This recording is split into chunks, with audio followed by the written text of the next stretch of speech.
And now to an important new book on global warming. I don't agree with all of it, but it certainly makes very important points, and it's written by a brave man.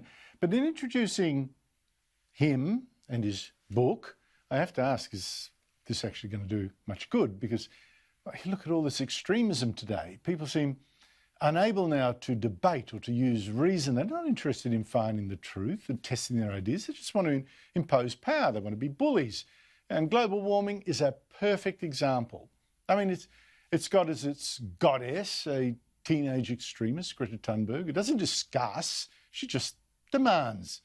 And its foot soldiers include Extinction Rebellion, which has blocked Australian streets, stopped motorists, and on the weekend stopped a couple of conservative British newspapers as well from publishing.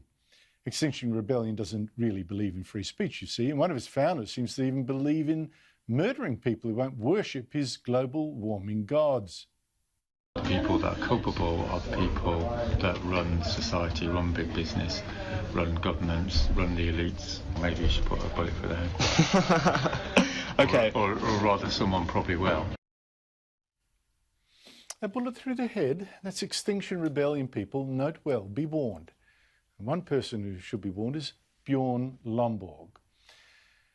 He is the best-selling author of a new book. He's a best-selling author of several books. He's a statistician, visiting professor at Copenhagen Business School. He's also president of the Copenhagen Consensus Centre, a think tank that the Abbott government tried to bring to an Australian university but failed. You know why?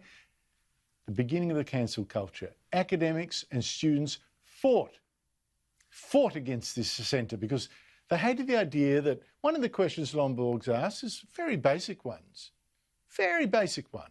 For all the pain of global warming schemes, what is the gain? Run out of town on a rail for asking that. Bjorn Lomborg has got a new book out. It's called False Alarm: How Climate Change Panic Costs Us Trillions, Hurts the Poor, and Fails to Fix the Planet.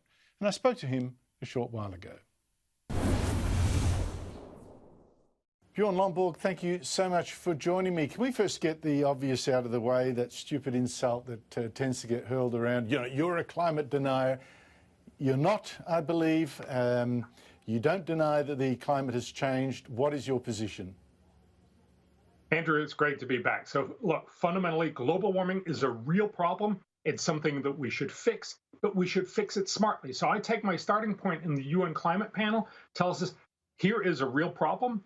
But I also say we should look at what's the economics. So what does the climate economics, what does the UN tell us on climate economics, and make sure that we don't do too little, but also that we don't do too much. Now, your book, I don't know how much, it seems like the title really gives the plot away, I'm afraid, Bjorn. I think you gave too much away on the title. It's got False Alarm: How Climate Change Panic Costs Us Trillions, Hurts the Poor, and Fails to Fix the Planet. Can you take us through your argument? Well, Andrew, I'm sure my publisher will love to hear that because she also didn't like it. But I think it's incredibly important to get the whole point out there. And it's very simple. Look, global warming is going to cost us a fortune. So our policies, for instance, the Paris Climate Agreement is going to cost somewhere between $1 and $2 trillion US every year for the rest of the century. That's a lot of money. That's the world's most expensive climate treaty and the most expensive treaty of all. Now, if it did a lot of good, that might be worthwhile, but unfortunately it does almost nothing. So paying $1 to $2 trillion a year for almost nothing is a really bad idea. It wastes a lot of resources. The second part, it's bad for the world's poor. So a lot of people will tell you global warming hurts the poor the most, and that's absolutely true. But what you also need to remember is that's because they're poor. And what really helps poor people is being lifted out of poverty. And what we do with our climate policies is making it harder for the world's poor to get out of poverty. So in reality, while we pretend that we're helping them, we end up making life worse for them. And of course, the problem is if we do bad policies that don't actually help the poor, it means we don't actually fix climate change. So if we could stop having this panic conversation about climate change, we could start having a sensible discussion about how do we fix climate and all the other problems much more effectively. So there you have it. Yes, that's the bottom line of the book. But of course, I go into much more detail. And lots of graphs and stats and all that kind of thing too. So please, people, look inside as well. Bjorn, this is a question I've asked every Prime Minister, or tried to, for some years now. If Australia does these expensive global warming schemes, they all promise, they all promote and cost us billions, by how much will the world's temperature change? I never get an answer which tells me that they know it's about zero. Have you done any calculations? Well, so the UN has a very simple rule of thumb. It's perhaps not all that simple when you say it out loud. 1,000 gigatons of CO2 is equivalent to a temperature reduction of 0.45 degrees. If you just simply take the Australian emissions and say, imagine if you stop emitting anything tomorrow and for the rest of the century, the UN will tell you that will be equivalent to you reducing temperatures by the end of the century by 0.018 degrees. So about a 50th of a degree centigrade. So you literally will not be able to tell the difference in almost 100 years if you did everything by tomorrow and for the rest of the century. So yes, your intuition is right. But when I make this point, people say, well, yes, but we're setting the world an example. Now, if we do this, then, you know, other countries will be inspired to do the same.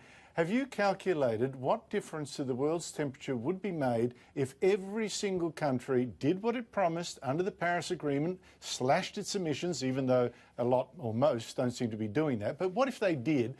How much would the temperature change then? Andrew, I actually did. Yes, I did a scientifically published article that exactly looked at what has all countries promised and what would happen if all countries not only did what they promised till 2030, but kept that promise for the rest of the century. This is an enormous assumption, and as you point out, most countries are not living up to this, and certainly it seems very unlikely that they would continue to do so for the rest of the century. Remember the Kyoto Protocol? We don't keep on doing the Kyoto Protocol either. But assuming that we did all these right things, the net effect by the end of the century would be that we would reduce temperatures by 0.18 degrees centigrade. So about 0.2 degrees centigrade by the end of the century, and we would spend somewhere between 60 and 100 trillion dollars to achieve that. Not surprisingly, the climate economics tells us this is a poor deal, that we're helping the world very little at very high cost. And that's what I meant by simply we're wasting trillions right now on the climate policies that we're doing. And if anyone wants to try to notice the difference in a temperature change of 0.2 degrees centigrade, try fiddling with your thermostat and your internal heating and see if you can actually get it to make a change that infinitesimally small in the first place, and then see if you notice it. Bjorn, where I might suddenly, you know, want an argument with you is where you say global warming is a big problem. Now, I can see potentially it could be, but right now what I'm seeing is the small increase in temperature we've seen so far has coincided or caused with, however you want to phrase it, world record crops, grain crops, a greening of the planet's got greener, fewer cyclones, certainly in Australia. I'm just not seeing this catastrophe that we would warned would inevitably follow. Am I missing something here?